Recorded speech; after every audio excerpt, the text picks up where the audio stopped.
មានទីតាំងដីលំនៅឋានមួយកន្លែងដែលត្រូវការលក់ណាបងប្អូននៅក្បែរនឹងរោងចក្រនឹងចម្ងាយប្រហែល150ម៉ែត្រទេហើយរោងចក្រមួយនេះគឺមានបងប្អូនយើងធ្វើការនៅក្នុងនឹងច្រើនគួរសមណា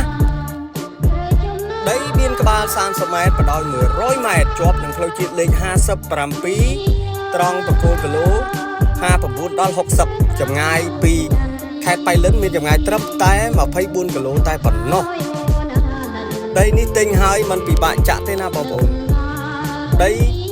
ស្ទើរតែស្មើនឹងផ្លូវជាតិលេខ57នៅលើផ្ទៃដីគឺមានដំណាំមានជាច្រើនដើមផងដែរទីតាំងស្ថិតនៅភូមិតាក្រក់ឃុំត្រែងស្រុករតនមណ្ឌលខេត្តបាត់ដំបងលបាយដីល្អខ្លាំងណាស់បងប្អូនអើយឯកសារវិញឯកសារប្លង់រឹងកញ្ជ្រឹះជ្រឹះតម្លៃគិតជាម៉ែត្រដើរក្នុង1ម៉ែត្រដើរ$1300ចរចាសហរដ្ឋអាមេរិក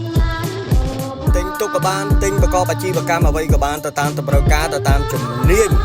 ទៅតាមលទ្ធភាពរបស់បងប្អូនទីតាំងល្អគ្រាន់បើស្ថិតនៅក្បែរនឹងរោងចក្រ150ម៉ែត្រតែប៉ុណ្ណោះ